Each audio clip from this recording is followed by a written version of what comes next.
ಆಕಾಶವಾಣಿ ವಾರ್ತೆಗಳು ಓದುತ್ತಿರುವವರು ಹರ್ಷಿತಾ ಟಿಎಲ್. ಮುಖ್ಯಾಂಶಗಳು: ಸೂರತ್ನಲ್ಲಿ 18,800 ಕೋಟಿ ರೂಪಾಯಿಗೂ ಅಧಿಕ ವೆಚ್ಚದ ವಿವಿಧ ಅಭಿವೃದ್ಧಿ ಯೋಜನೆಗಳಿಗೆ ಪ್ರಧಾನಿ ಚಾಲನೆ.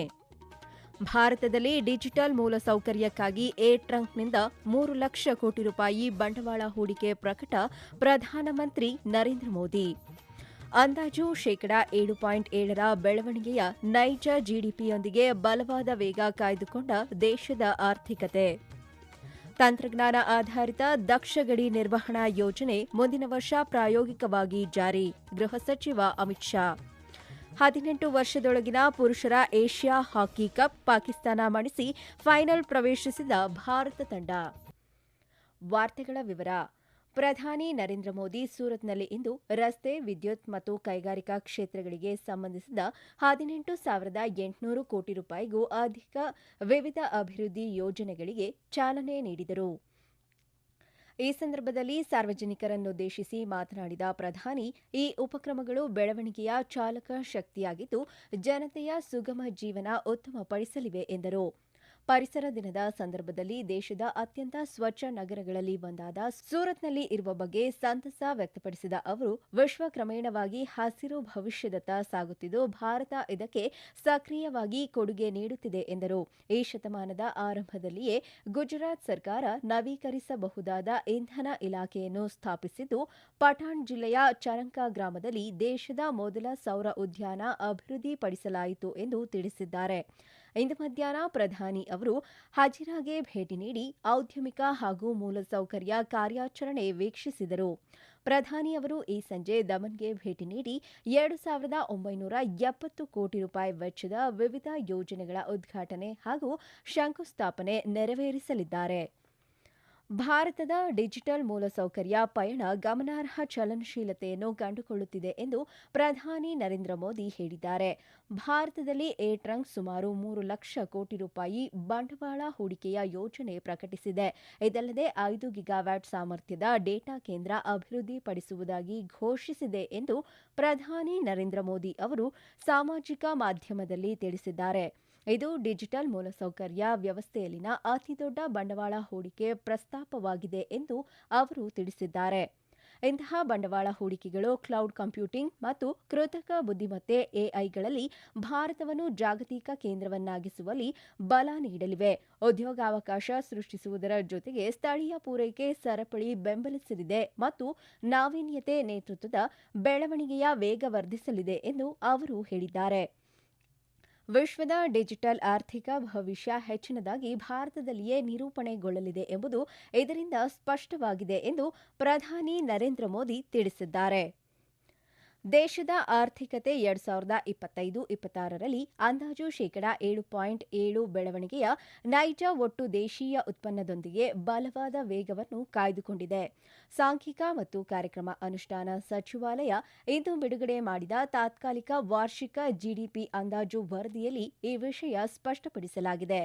2024-25ರಲ್ಲಿ ಈ ಬೆಳವಣಿಗೆ ಶೇಕಡಾ 7.1ರಷ್ಟಿತ್ತು. 2025-26ರಲ್ಲಿ ಒಟ್ಟು ದೇಶೀಯ ಉತ್ಪನ್ನ 323 ಲಕ್ಷ ಕೋಟಿ ರೂಪಾಯಿ ಹಂತ ತಲುಪಲಿದೆ ಎಂದು ಅಂದಾಜಿಸಲಾಗಿದೆ. ಕೃಷಿ ಮತ್ತು ಮೀನುಗಾರಿಕೆ ವಲಯದ ಉತ್ತಮ ಸಾಧನೆಯಿಂದಾಗಿ ಪ್ರಾಥಮಿಕ ವಲಯ ಶೇಕಡಾ 3.2ರ ಬೆಳವಣಿಗೆ ದರ ಸಾಧಿಸಿದೆ ಎಂದು ಗಮನಿಸಲಾಗಿದೆ. ತಯಾರಿಕಾ ವಲಯ, ವ್ಯಾಪಾರ, ಹೋಟೆಲ್, ಸಾರಿಗೆ, ಸಂಪರ್ಕ ಮತ್ತು ಪ್ರಸಾರಕ್ಕೆ ಸಂಬಂಧಿಸಿದ ಸೇವೆ ಹಾಗೂ ರಿಯಲ್ ಎಸ್ಟೇಟ್ ಕ್ಷೇತ್ರಗಳು ಕಳೆದ ಹಣಕಾಸು ವರ್ಷದಲ್ಲಿ 2 ಅಂಕಿಯ ಬೆಳವಣಿಗೆ ದಾಖಲಿಸಿವೆ. 2025-26ರ 4ನೇ ತ್ರೈಮಾಸಿಕದಲ್ಲಿ ನೈಜ ಜಿಡಿಪಿಯಲ್ಲಿ ಶೇಕಡಾ 7.8ರ ಬೆಳವಣಿಗೆ ಅಂದಾಜಿಸಲಾಗಿದೆ.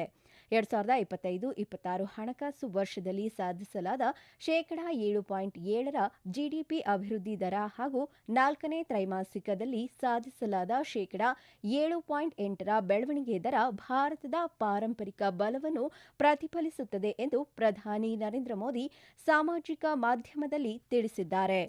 ನೇಪಾಳದ ವಿದೇಶಾಂಗ ವ್ಯವಹಾರ ಖಾತೆ ಸಚಿವ ಶಿಸಿರ್ ಖಾನನ್ 3 ದಿನಗಳ ಭಾರತ ಭೇಟಿಗಾಗಿ ನವದೆಹಲಿಗೆ ಇಂದು ಆಗಮಿಸಿದರು.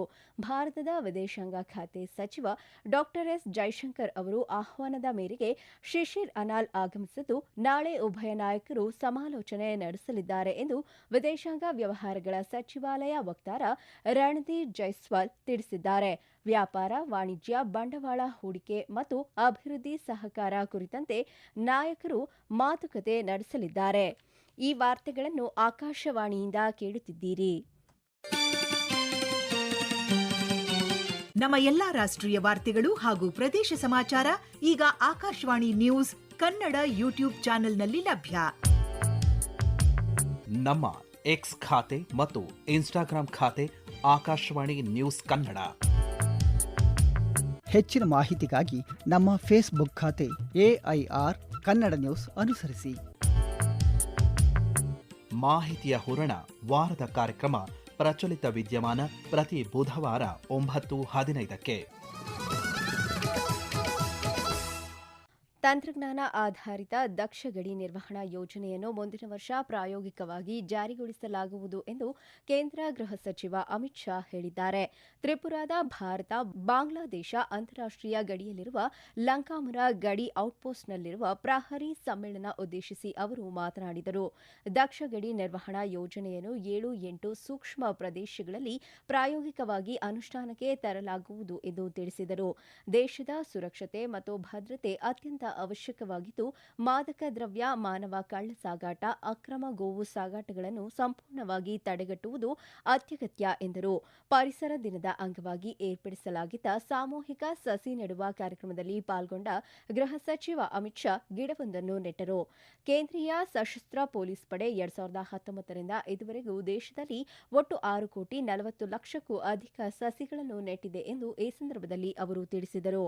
ಇದಕ್ಕೂ ಮುನ್ನ ಅಗರ್ತಲಾದ ಕುಂಚ್ಬನ್ನಲ್ಲಿರುವ ಐತಿಹಾಸಿಕ 1917ರ ಪುಷ್ಪಂಬತ ಅರಮನೆಯನ್ನು ಪ್ಯಾಲೇಸ್ ಹೋಟೆಲ್ ಆಗಿ ಪರಿವರ್ತಿಸುವ ಕಾಮಗಾರಿಗೆ ಕೇಂದ್ರ ಗೃಹ ಸಚಿವ ಅಮಿತ್ ಶಾ ಇಂದು ಶಿಲಾನ್ಯಾಸ ನೆರವೇರಿಸಿದರು.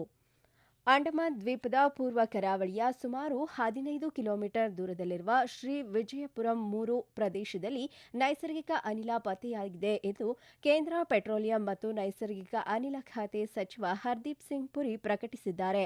ಅಂಡಮಾನ್ ಸಮುದ್ರ ಪ್ರದೇಶದಲ್ಲಿ ವ್ಯಾಪಕ ಇಂಧನ ಸಾಮರ್ಥ್ಯ ಇರುವುದನ್ನು ಈ ಪರಿಶೋಧನೆ ಸಾಬೀತುಪಡಿಸಿದೆ ಎಂದು ಅವರು ಸಾಮಾಜಿಕ ಮಾಧ್ಯಮದಲ್ಲಿ ತಿಳಿಸಿದ್ದಾರೆ. ಸುಮಾರು 355 ಮೀಟರ್ ನೀರಿನಾಳದಲ್ಲಿ ನೈಸರ್ಗಿಕ ಅನಿಲ ನಿಕ್ಷೇಪ ಪತ್ತೆಯಾಗಿದೆ ಎಂದು ಸಚಿವ ಹರ್ದೀಪ್ ಸಿಂಗ್ ಪುರಿ ಮಾಹಿತಿ ನೀಡಿದ್ದಾರೆ. ಅಸ್ಸಾಂನ ಸಚಿವ ಸಂಪುಟವನ್ನು ಇಂದು ವಿಸ್ತರಿಸಲಾಗಿದೆ. ಗುವಾಹಟಿಯ ಜ್ಯೋತಿ ಬಿಷ್ಣು ಅಂತರ್ಜಿಕ ಕಲಾಮಂದಿರದಲ್ಲಿ ನಡೆದ ಸಮಾರಂಭದಲ್ಲಿ 12 ಹೊಸ ಸಂಪುಟ ದರ್ಜೆ ಸಚಿವರು ಪ್ರಮಾಣ ವಚನ ಸ್ವೀಕರಿಸಿದರು.